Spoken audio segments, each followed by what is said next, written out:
नमस्कार दोस्तों, चौधरी साहब का नमस्कार। ठीक हो? हाँ, ठीक ही रहना चाहिए। वैसे आमतौर पे वो औपचारिकता निभाते हुए हम एक दूसरे को वो कहते हैं ना, शुभकामनाएं शुभकामनाएं। शुभ तो तभी होता ना जब बंदा आदमी शुभ काम करे। जब उसने काम ही उल्टे सीधे करने हैं तो शुभकामनाएं दे के एक दिलासा देने वाली बात होती है और कुछ नहीं होता। हाँ, औपचारिकता निभाते हैं ना, ठीक हो ऐसे हर कोई बोलता है।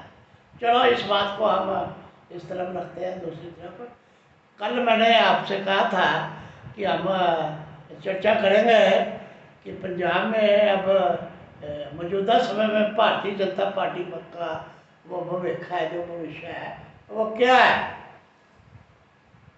हर बंदा जानने को इच्छुक होगा कि दावे और वादे बड़े लंबे चढ़े हुए थे, लेकिन नतीजा बहुत छोटा सा सामने आया। सिर्फ 2 आदमी भारतीय जनता पार्टी के इस विधानसभा चुनाव में चुने गए। है ना हैरानी वाली बात? आप सब लोगों के लिए हैरानी वाली बात होगी, चौधरी साहब के लिए हैरानी वाली बात नहीं है।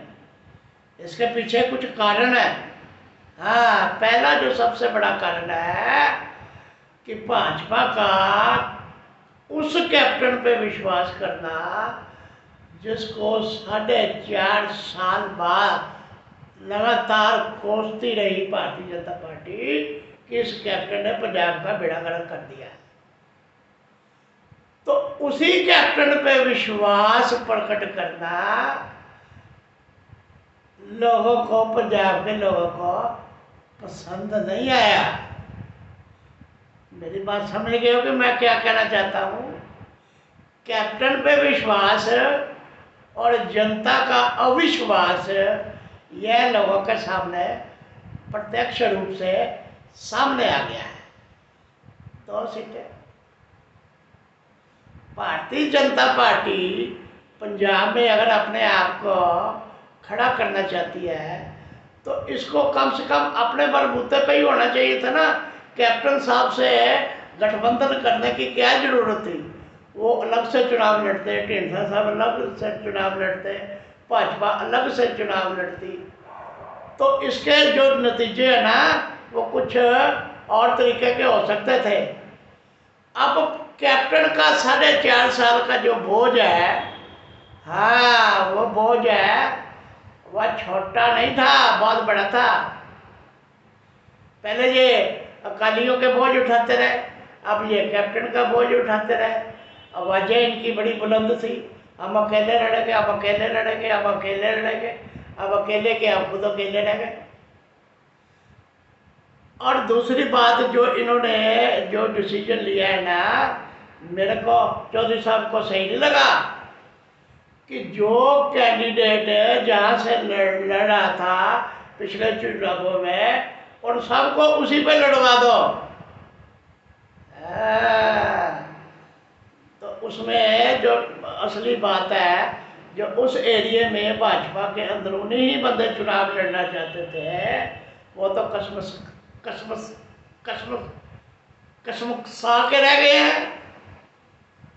हाँ, बड़ी कसमुकसाहट उनमें फैली है।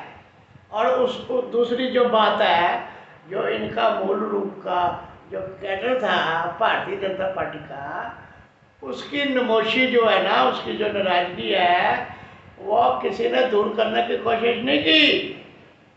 हाँ, वो अपने आप इधर उधर से ट्रैवल करती रही है, जिसका परिणाम आप लोगों के सामने है। हमारे जो पंजाब के 70 आदमी चुनाव लड़ रहे थे ना, उनके दिमाग में सिर्फ एक ही बात है, मोदी है तो मुमकिन है। अब मोदी कहाँ नरेंद्र मोदी प्रधानमंत्री कहाँ जाएगा? कुछ आप भी तो कर दो ना। जैसे योगी साहब ने उत्तर प्रदेश में अपने आप में बहुत कुछ किया है। हाँ, वो क्रेडिबिलिटी भी तो साथ में जाती है। ऐसे थोड़ी होता है कि सारा कुछ उसी के छोड़ दो, हाँ जी मुंह खोल के बैठ जाओ, हाँ जी रोटी पकाएगा कोई, सब्जी लाएगा कोई, बनाएगा कोई, आप तो सिर्फ खाएंगे। ऐसा नहीं होता। रोटी खाने के लिए ना, या जिंदा रहने के लिए अपने हाथ पैर भी मारने पड़ते हैं, दूसरा कोई कुछ नहीं करता। यही सब कुछ पंजाब में भारतीय जनता पार्टी के साथ हुआ। हाँ, इस गलतफहमी में सब सोए रहे। जिस प्रकार से इनको चुनाव लड़ना था, इन्होंने लड़ा नहीं है। इन्होंने कह दिया कि मोदी साहब आ गए, बस वो उनकी फेरी हो गई। अब तो हवा इधर से उधर, उधर से इधर, हमारी तो बल्ले बल्ले। ऐसा नहीं होता, कुछ आप भी करना पड़ता है। हाँ, मैं एक भाजपा पंजाब के बारे में ना एक ज़्यादा लंबी चौड़ी बात नहीं करूँगा।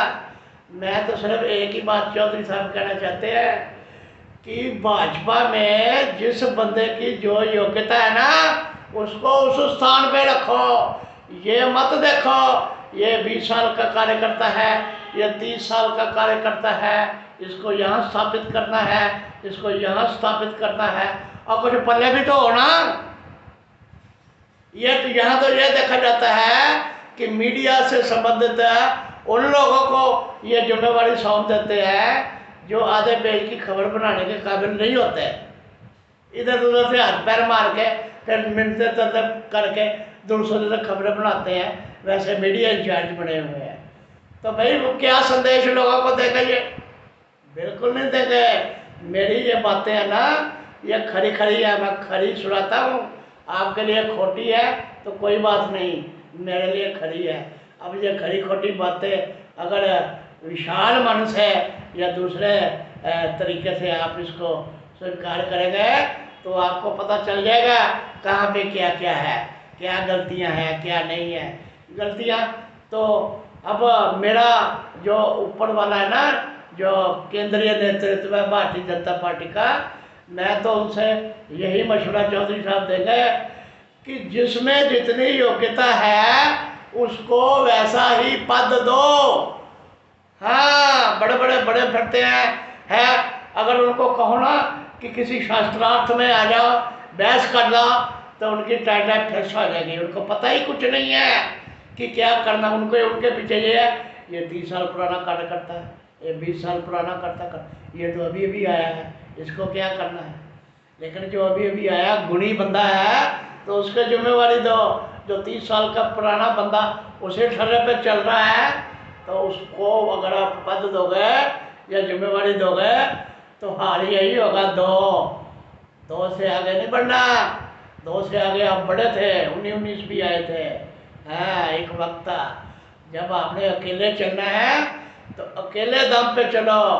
कैप्टन साहब जैसे बंदों जो दूसरों से फुस हो चुके हैं, जो जिन्होंने बहुत सही काम नहीं किया है, उनके भरोसे रहोगे तो फिर आप भी राम भरोसे रहोगे। ओके। हाँ, चौधरी साहब ने जो कहना था वो कह दिया। अब किसी को सही लगता है तो ठीक है, अगर किसी को गलत हाँ, उनको जरूर गलत लगेगा जिनके बारे में ये कह रहा हूँ कि पल्ले देते ला तो कर दी मेला मेला। मेरा कहने का मतलब ये है उनमें लीडर बनने के गुण कुछ नहीं है, लेकिन भाई भतीजावाद या दूसरों के चापलूसी करने से जो लोग नेता बन जाते हैं ना, उनका हाल बस ऐसा ही होता है। वो ना इधर के रहते हैं ना उधर के रहते हैं। ठीक है। हाँ, चौधरी साहब की बात सही लगती है तो सब्सक्राइब कर दो, लाइक कर दो, कमेंट्स दे दो। आपको जो अच्छा लगता है वो करो। ठीक है। चौधरी साहब को जो अच्छा लगता है वो कहेगा, लेकिन मैं किसी को दुखी नहीं करना चाहता, ना मैं गुस्सा किसी से करता हूँ, ना मेरे पे कोई गुस्सा करे। सही बात है बना लो, नहीं है इधर कर दो। ओके। हाँ ठीक है, कल एक नए एपिसोड में फिर आएंगे, बात करेंगे आपसे, चर्चा करेंगे। ओके ठीक है, इजाज़त चाहता चौधरी साहब।